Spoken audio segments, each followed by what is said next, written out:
Hello and welcome to class number 9 of easy Excel. Excel की आज की class में हम एक बेसिक सा कंसेप्ट कवर करने वाले हैं कि एक्सेल के अंदर व्यू को कैसे कंट्रोल किया जा सकता है, किसी शीट को किसी डिफरेंट एंगल से कैसे देखा जा सकता है। So let's get start.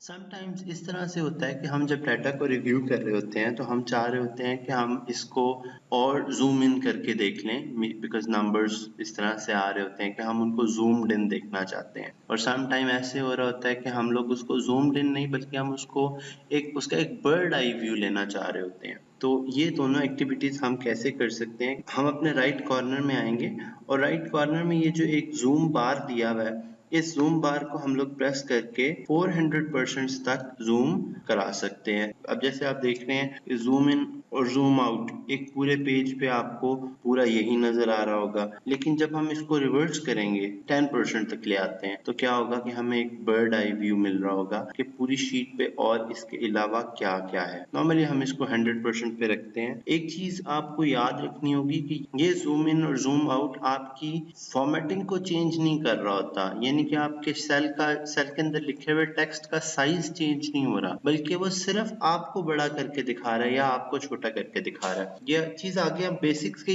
एक और क्लास पे सीखेंगे जहाँ पे हम लोग प्रिंट का व्यू चेंज कर रहे होंगे, तो उस वक्त हम देखेंगे कि प्रिंट में किस तरह से व्यूज चेंज होते हैं, या फॉर्मेटिंग के दरमियान जब अभी हम कंडीशनल फॉर्मेटिंग या कुछ इस तरह से कर रहे होंगे तो हम देखेंगे कि फॉर्मेटिंग से कैसे हम लोग चेंज कर सकते हैं चीजों को ना। नेक्स्ट जो चीज है सेकंड वन, वो ये है कि अगर मुझे एक ही शीट के दो व्यूज देखने हो, मैं चाह रहा हूँ कि नहीं मुझे ये तो नजर आ रहा है लेकिन मैं ना इसको दो शीटें इकट्ठी देखना चाह रहा हूँ, तो हम क्या करेंगे कि हम व्यू टैब में आएंगे, विंडोज ग्रुप में आके न्यू शीट पे क्लिक करेंगे तो मैं एक ही शीट को मल्टीपल टाइम्स व्यू कर रहा हूँ। अब मैं इसको जितनी दफा चाहूँ मैं उतनी ज्यादा शीट्स बना के प्रीव्यू कर सकता हूँ। और ये डिफरेंस कैसे पता चलेगा कि यार ये ओरिजिनल शीट है या दूसरी शीट कौन सी है? तो ये देखें, न्यू विंडो का बटन जब आपने प्रेस किया था, वर्कशीट व्यू 1 और वर्कशीट व्यू 2।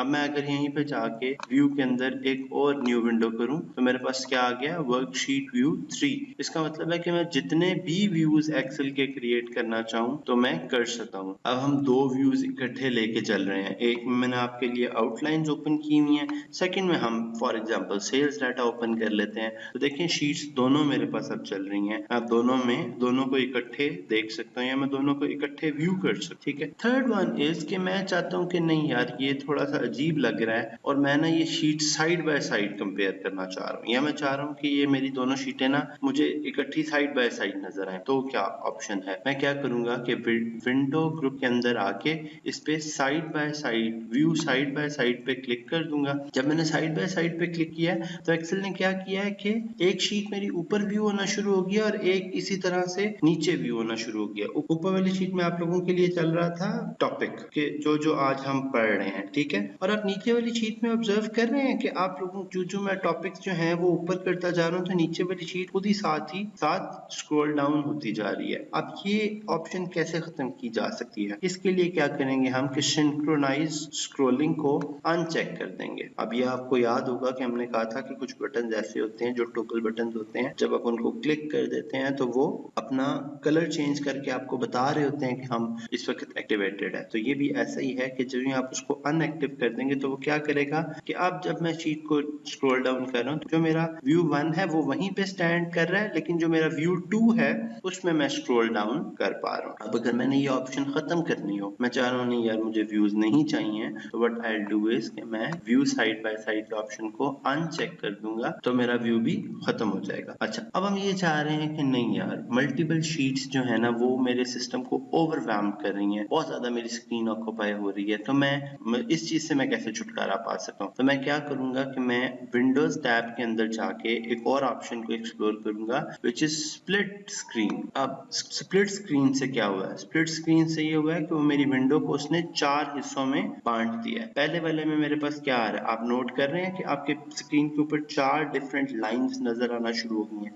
इसका मतलब है कि मेरी विंडो इस वक्त 4 हिस्सों में बट गई हुई है। अब 4 हिस्सों में से मैं स्क्रीन को यूज कैसे करूंगा? 1 2 3 4। आप देखें मेरी 10 वाली लाइन यहीं पे है, लेकिन यहाँ पे मैं 35 नंबर रो पे पहुंच गया हूँ। और जब मैं इस जगह पे आके यहाँ पे क्लिक कर लूँ या इस चौथे हिस्से में क्लिक करूंगा तो आप देखें ऊपर वाला पोर्शन मेरा अलग नजर आ रहा है और नीचे अलग है। इसी तरह से मैं इसको भी रिव्यू कर सकता हूँ। मैं एक टाइम पे अपनी चारों स्क्रीन पे सेम चीज ला सकता हूँ, ठीक है, और मैं उसको चेंज भी करा सकता हूँ कि जी ठीक है ये मुझे ऐसे नहीं नजर आना चाहिए। अब आप नोट कर रहे हैं कि मेरी एक स्क्रीन पे इस वक्त 4 दफा वो चीज नजर आ रही है। तो मैं स्प्लिट स्क्रीन को ऐसे यूज कर सकता हूँ। इसके अलावा मैं स्प्लिट स्क्रीन की जो सेटिंग्स हैं उन्हें खत्म करके इसको 2 स्प्लिटिंग में भी ला सकता हूँ। आप देखें मेरे पास सिर्फ 2 ही स्क्रीन्स व्यू हो रही हैं और मैं दोनों को साइड बाय साइड लेके चल रहा हूँ। अब अगर मैं इस स्प्लिट स्क्रीन को खत्म करना चाहूँ तो what I will do is कि मैं इस बटन को रिप्रेस कर दूंगा और वो मेरी स्प्लिट स्क्रीन को